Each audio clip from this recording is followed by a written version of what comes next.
I moved to my friend's house in Carlsbad, but that's not what I want to talk about. What I want to talk about is the fact that I haven't heard from my business partner Roy in almost 2 months, and I'm about to quit my job and move to Kenya. I've mentioned it a number of times in these vlogs. This is Jackson.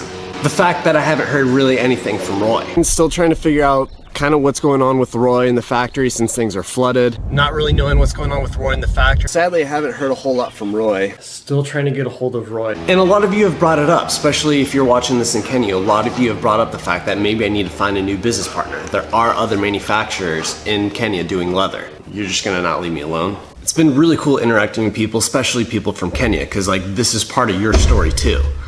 What we're trying to do in Kenya, even though we're trying to sell products here in the States, it's about creating jobs and being connected to people in Kenya. So anyone who's reached out to me, really appreciate that.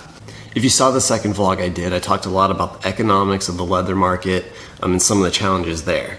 In a nutshell, that's why it's so expensive to get goods from Africa. And the reason I'm working with Roy is because he can get around challenges that others can't.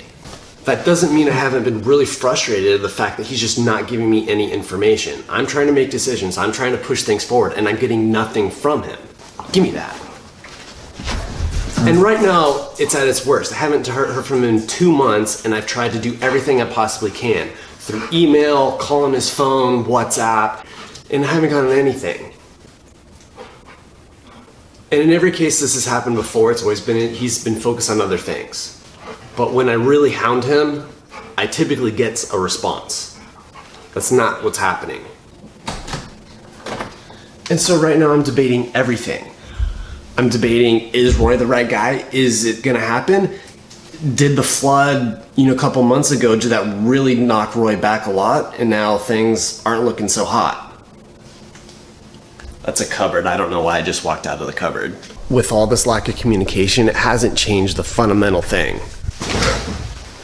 That Roy can do what others can't. So perhaps things need to take a different form. Maybe I need to work with a different manufacturer, but I still work with Roy to get the materials and source what I need. There's a lot of roads that lead to that ultimate goal. In what capacity I work with Roy and how it actually happens, I'm not quite sure. What I do know is that Roy is still the right guy to work with today. And I wanted to stay that way. I like Roy. He's been able to do a lot and I respect the heck out of him. Autofocus, chill. And I've worried too, maybe he found another American. Maybe he doesn't see the opportunity I see. That's always been a possibility too, and it's tough 10,000 miles away trying to figure out what's actually going on in his head and what's going on with his business. So when do you leave your business partner?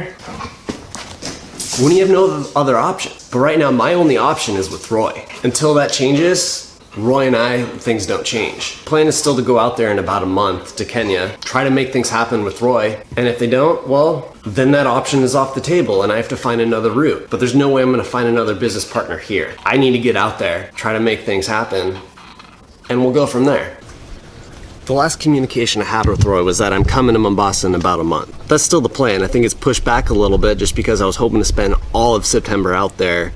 And now that I have no idea what's going on, I don't know if it makes full sense to do that. So that's still the game plan. I'm incredibly nervous, I'm frustrated, just an incredible amount of uncertainty around everything. Those elements are there in any business that you start. And the fact that I'm trying to do business in Africa, all those things are just gonna be exponentially greater. If it was easy, anyone would do it. So stay tuned, the adventure is only beginning. Don't know where this leads, but we're in it together.